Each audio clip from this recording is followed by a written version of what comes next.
ଜୟ ଜଗନ୍ନାଥ। ତୋର ମୋର ଭାବ। ମୁଁ ଜାଣିପାରୁନି ମୋର ଏବେ କ'ଣ ହେଇଛି। ଲାଗୁଛି ମୋ ଦୁନିଆଟା ଯେମିତି ପୁରାପୁରି ବଦଳି ଯାଇଛି। ସବୁକିଛି ଥାଇ ମଧ୍ୟ ସେସବୁ ମୂଲ୍ୟହୀନ ଲାଗୁଛି। ସମସ୍ତେ ଥାଇ ମଧ୍ୟ ମନ ଏକୁଟିଆ ଖୋଜୁଛି। ସବୁଦିନ ଯାହା ସବୁ କରିବାକୁ ଭଲ ଲାଗେ ସେସବୁ କରିବାରେ ଟିକେ ମଧ୍ୟ ଆଗ୍ରହ ଆସୁନାହିଁ। କାହା ସହିତ କିଛି କଥା ହେବାକୁ ମଧ୍ୟ ମନ ହେଉନି। ଯାହା କିଛି ବି କରିବି ଏକାକୀ କରିବି, ଏକାକୀ ରହିବି। ସେ ଏକାକୀ ଦୁନିଆଟା କାହିଁକି କେଜାଣି ଭାରି ଭଲ ଲାଗୁଛି। ନା ମନରେ ରାଗ ଆସୁଛି, ନା ଲୋଭ ଆସୁଛି, ନା ଡର ଲାଗୁଛି, ନା ଛାନିଆ ଲାଗୁଛି, ନା କାହା ପ୍ରତି ଇଚ୍ଛା ଭାବ ଆସୁଛି, ନା ଅହଙ୍କାର ଆସୁଛି।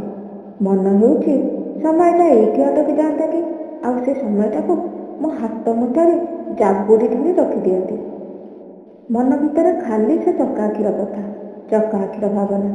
ସେ ଏକାକୀ ଭିତରେ ଭାବେ ସେ ଜଗା କାଳିଆ ବିଷୟରେ। କେତେ ସୁନ୍ଦର ତାର ରୂପ, କେତେ ସୁନ୍ଦର ତାର ଗୋଲ ଗୋଲ ଆଖି ଦୁଇଟା, ଆଉ କେତେ ସୁନ୍ଦର ତାର ନାଲିଆ ନାଲିଆ ପାଟି। ହାତ ଗୋଡ଼ ନଥାଇ ବି ସତରେ ସେ କ'ଣ ଏତେ ସୁନ୍ଦର? ନା ଭକ୍ତମାନଙ୍କର ଭଲ ପାଇବାଟା ତାକୁ ଏତେ ସୁନ୍ଦର କରିଦେଇଛି? ଆହା, ମୋ ଜଗାର ଆଖିରେ ତ ପଲକ ନାହିଁ। ସେ ଚାହିଁଲେ ବି ନିଜ ଆଖିକୁ ବନ୍ଦ କରିପାରିବ ନାହିଁ।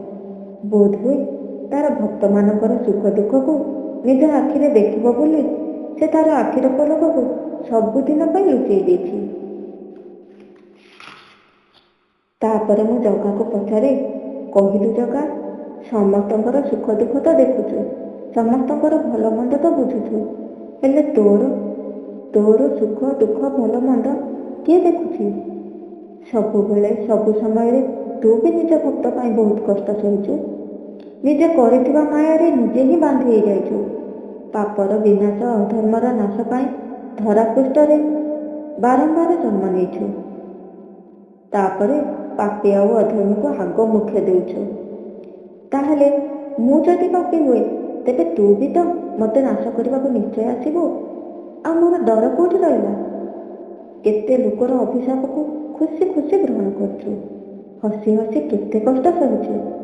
ଲୋକମାନେ ତୋ ଚରିତ୍ର ଯାକଟା ମନ ଦେଇ ପଢ଼ନ୍ତି, ହେଲେ ତୁ ଯେଉଁ କଷ୍ଟ ଭୋଗିଛୁ ତାକୁ ଥରେ ବି ଅନୁଭବ କରିପାରନ୍ତିନି।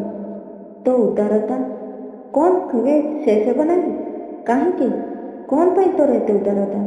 ଏ ସ୍ୱାର୍ଥପର ମଣିଷମାନଙ୍କ ପାଇଁ, ଯେଉଁମାନେ କି ଖାଲି ନିଜ ସ୍ୱାର୍ଥ ଦେଖନ୍ତି। ସେମାନେ କ'ଣ ସତରେ ତୋତେ ଚିହ୍ନି ପାରନ୍ତିନି? ବେଳେ ବେଳେ ଲାଗେ ତୋତେ ମୋ ଛାତିରେ ଲଗେଇ କାନି ଘୁରେଇ ରଖିଦିଅନ୍ତି କି, ଯେମିତି କେହି ବି ତୋତେ ନଜର ପକାଇ ପାରିବେନି।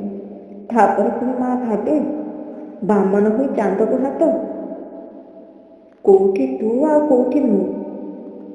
ତୋତେ ଘୋଡ଼େଇ ରଖିବା ପାଇଁ ମୋ କାନି ପାଇବ ତ? ମୋ କାନି ଛୋଟ ପଡ଼ିଯିବନି? ହେଲେ ପୁଣି ଭାବେ ତୋର ଆଉ ମୋ ଭିତରେ କିଛି ଗୋଟେ ତ ଅଛି। କାରଣ ତୋତେ ଆଉ ତୋର କଷ୍ଟ ବିଷୟରେ ଭାବିଲେ କାହିଁକି କେଜାଣି ମୋ ଛାତି ଭିତରଟା ଚିରି ହେଇଯାଏ। କହିଲୁ ଜଗା, ତୁ କାହିଁକି ଏତେ ଭଲ?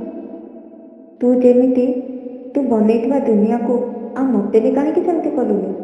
ମୁଁ ଯେମିତି ବି ହୁଏ ମୁଁ ତ ତୋର ନା। ମୁଁ ଜାଣିଛି ମୁଁ ତୋର। ମୁଁ ଜାଣିଛି ମୁଁ ଭଲ ହେଲେ ବି ତୋର, ମୁଁ ମନ୍ଦ ହେଲେ ବି ତୋର।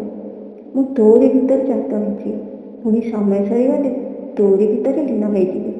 ଆଉ ଯେତିକି ସମୟ ଏଇ କର୍ମମୟ ଜୀବନକୁ ଜିଇ ଚାଲିଥିବି, ତୁ ପରା ମୋର ମାର୍ଗଦର୍ଶକ ସାଜି ମୋତେ ବାଟ ଦେଖେଇ ଚାଲୁଥିବୁ। ତେଣୁ ସେ ବାଟରେ ମୋ ଦେଇ ଯଦି କୌଣସି ପାପ ହୁଏ ତାହା ବି ତୋର ଇଚ୍ଛା। ଆଉ ଯଦି କୌଣସି ଗୋଟିଏ ବି ଭଲ କାମ ବା ପୁଣ୍ୟ କାମ ହୁଏ ତାହା ବି ତୋର ଇଚ୍ଛା। ତୋର ଆଉ ମୋର ଏହି ଭାବଟି ଆମ ଦୁହିଁଙ୍କ ଭିତରେ ଥାଉ, କାରଣ କେହି ମଧ୍ୟ ଏହାକୁ ବୁଝିପାରିବେନି। ମୁଁ ଜାଣିଛି ମୁଁ ତୋର ଆଉ ତୁ ମୋର। ଧନ୍ୟବାଦ।